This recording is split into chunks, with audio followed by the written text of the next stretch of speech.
ಸಜ್ಜನರು ಸರಳರು ಬಹುಶಃ ಅವರು ಸಮೇತ 1983 ಇಸ್ವಿಯಿಂದ ನನಗೆ ಅವರು ಚಿರಪರಿಚಯ. ನಾನು ಬೆಂಗಳೂರಿನಲ್ಲಿ ಭಾರತೀಯ ನಗರ ಕ್ಷೇತ್ರದಲ್ಲಿ ಕಾಂಗ್ರೆಸ್ ಪಕ್ಷದ ಅಳಿವು ಮತ್ತು ಉಳಿವು. ಕಾಂಗ್ರೆಸ್ ಪಕ್ಷ ಉಳಿವು ಯಾಕೆ ಆಗಬೇಕು, ಕಾಂಗ್ರೆಸ್ ಪಕ್ಷ ಅಳಿವು ಯಾಕೆ ಆಗಬೇಕು? ಕಾಂಗ್ರೆಸ್ ಪಕ್ಷ ಹುಟ್ಟಿದಾಗಿಂದಲೂ ಸಮೇತ ಜನಸಾಮಾನ್ಯ ಅಹಿಂಸಾ ರೀತಿಯಲ್ಲಿ ಕಾಂಗ್ರೆಸ್ ಚಳವಳಿ ನಡೆಸಿ ಇವತ್ತು ಬ್ರಿಟಿಷರನ್ನು ಓಡಿಸುವಂತ ಕೆಲಸ ಮಾಡಿದೆ.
ಕರಾವಳಿ ಮತ್ತೆ ಬಯಲುಸೀಮೆ ಇದೆ ಅನ್ನುವಂಥದ್ದು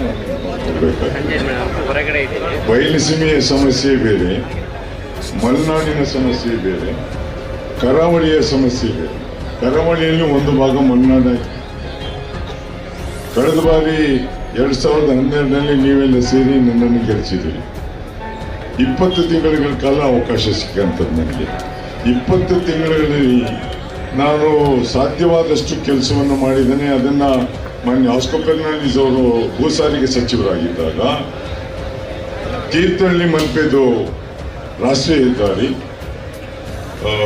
ಕಡೂರು ಚಿಕ್ಕಮಗಳೂರು ಮೂಡಿಗೆರೆ ಇದು BC ರೋಡ್ ಇದು ರಾಷ್ಟ್ರೀಯ ಹೆದ್ದಾರಿ, ತುಮಕೂರಿನಿಂದ ಶಿವಮೊಗ್ಗಕ್ಕೆ ಚತುಷ್ಪಥ ರಸ್ತೆ ಅನುಮೋದನೆ ಆಗಿತ್ತು. ಅದಾದ 10 ವರ್ಷ ಆದರೂ ಇನ್ನೂ ಸಂಪೂರ್ಣ ಆಗಿಲ್ಲ.